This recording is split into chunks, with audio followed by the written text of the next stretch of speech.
from your Black world and the Black Business School. And as you know, in Intellectual Chocolate, we like to have intelligent conversations with intelligent Black people who have something intelligent to say. And the person that I have the distinct pleasure to speak with today, starring in our next upcoming film, The Black Love Blueprint, Dr. Cleo Manago. How you doing today, brother? I'm good, brother. How are you? I can start by telling you why I respect your voice and love to hear what you have to say. I remember the first time I came into contact with your work was when you agreed to be a part of a documentary we did called Resurrecting Black Wall Street. And you just did the damn thing. You know, I remember watching it and I said, okay, this guy, he's the best one in the movie. Best one. Better than me. Better than everybody, hands down. I said, I don't know who this guy is. And that was my introduction to, the great work of Dr. Cleo Manago. All right. Well, I'm a behavioral health and cultural analyst. My work is around guiding Black people out of normalized intergenerational anti-Black cultural norms.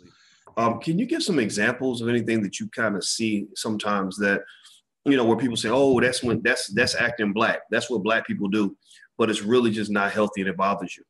I'll start off with the so-called N-word.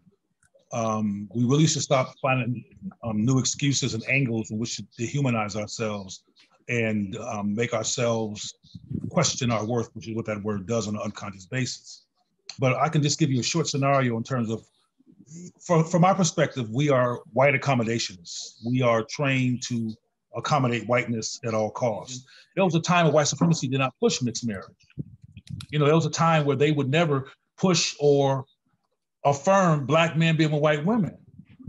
But they understand that if Black people are with white people, then the next generation of interracial people are with white people, the next generation of interracialized people are with white people, you get what they have in South Africa, or Azania, which are the coloreds. You're familiar with the coloreds, right? The what? The coloreds. Oh, the colors, right.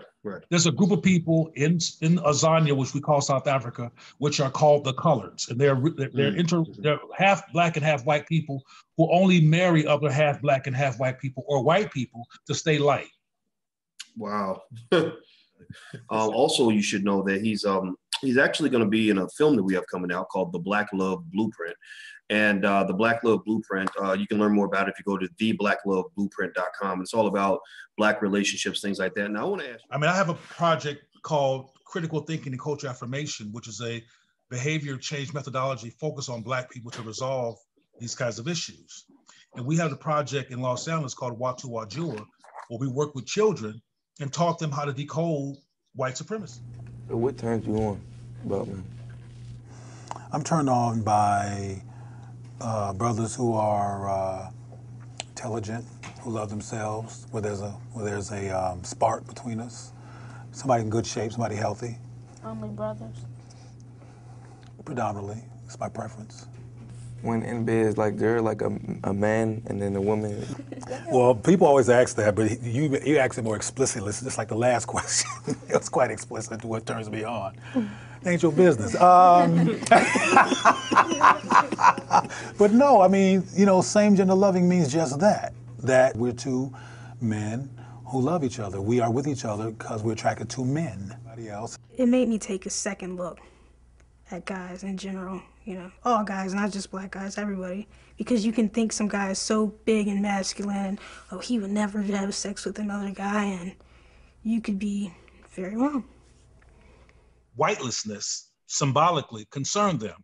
So white folks, whether they were homosexual, bisexual, feminists, dog catchers, firemen, whatever they were, they said, we got to come together and unite on behalf of making sure there's a voice in the White House that's going to be explicitly affirming of white people. Black people are torn apart regarding gender and gender roles, torn apart regarding sexuality, saying that certain people are bad, that homosexuals are bad, that bisexuals are bad, that all kinds of people are bad.